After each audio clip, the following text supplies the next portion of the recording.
नमस्कार, India news का digital platform देख रहे हैं आप। आपके साथ हूं मैं सोनल दहिया। सीमा हैदर की कहानी आजकल हर किसी के जबान पर है। सीमा और सचिन का पबजी के जरिए प्यार शुरू हुआ और अब सीमा हैदर इन्वेस्टिगेशन एजेंसीज की रडार पर है। लेकिन इसी बीच खबर ये आ रही है कि सीमा हैदर की तरफ से राष्ट्रपति द्रौपदी मुर्मू को एक याचिका दायर की गई है।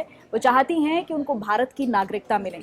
सीमा हैदर के जो वकील हैं एपी सिंह, आपको याद होगा निर्भया कांड में भी जो दोषी थे उनका केस एपी सिंह की तरफ से लड़ा गया था। और अब सीमा हैदर के केस में भी वकील एपी सिंह हैं। उनका कहना है कि सीमा हैदर को भारत की नागरिकता मिलनी चाहिए, क्योंकि कई दूसरे देशों से आए लोगों को भारत की नागरिकता मिली है और ऐसे में सीमा हैदर भी इसके लिए योग्य हैं, क्योंकि वो अब भारत की बहू हैं।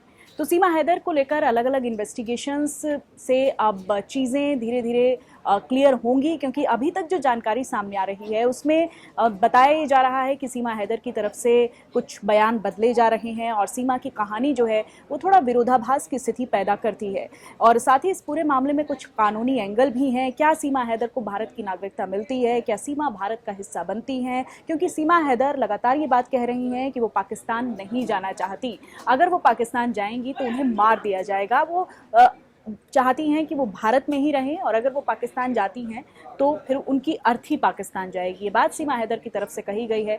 लगातार सोशल मीडिया पर भी सीमा हैदर सक्रिय हैं। इंस्टाग्राम अकाउंट पर भी सीमा हैदर की तरफ से लगातार वीडियोस सामने आ रहे हैं। अब उन्होंने अपना प्रोफाइल भी पब्लिक कर दिया है। तो एक अश्योरेंस देने की, एक कॉन्फिडेंस में आने की कोशिश उनकी तरफ से हो रही है कि वो अब भारत में रहना चाहती हैं और भारत की बहू बनकर रहना चाहती हैं। और इसी बीच राष्ट्रपति की तरफ से भी याचिका दायर, राष्ट्रपति को भी उन्होंने अब अपनी याचिका दायर की है। उनका कहना है कि वो भारत का हिस्सा बने, भारत की नागरिकता उन्हें मिले। अब देखना ये होगा कि क्या सीमा हैदर को भारत की नागरिकता मिलती है, क्योंकि पाकिस्तान में भी उनके खिलाफ आवाज़ें उठ रही हैं, भारत से भी कुछ आवाज़ें उठ रही हैं। लगातार ये कहा जा रहा है कि सीमा हैदर जासूस हैं, वो आईएसआई की एजेंट हो सकती हैं, या कुछ लोग उनके पक्ष में भी नजर आ रहे हैं। उनका कहना है कि वो भारत की बहू हैं और अब वो भारत का हिस्सा हैं।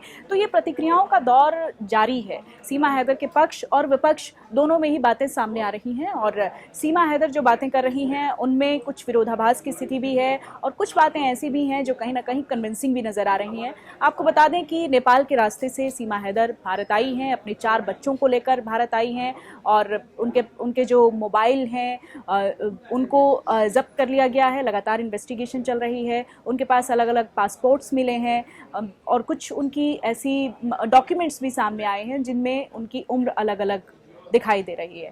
तो कुछ ऐसी चीज़ें हैं जो सीमा हैदर पर सवाल खड़े करती हैं और इन्हीं सवालों के बीच ये मामला अब चूंकि राष्ट्रपति तक पहुंच चुका है, अब देखना ये होगा कि क्या सीमा हैदर को नागरिकता मिलती है, क्या सीमा भारत का हिस्सा बनती हैं या फिर पाकिस्तान डिपोर्ट किया जाएगा सीमा हैदर को। ये बहुत बड़ा सवाल है और हर किसी के जहन में है जो भी सीमा हैदर और सचिन की लव स्टोरी से जुड़ा हुआ है। अब यही सोच रहा है कि आगे सीमा हैदर और सचिन का क्या होगा।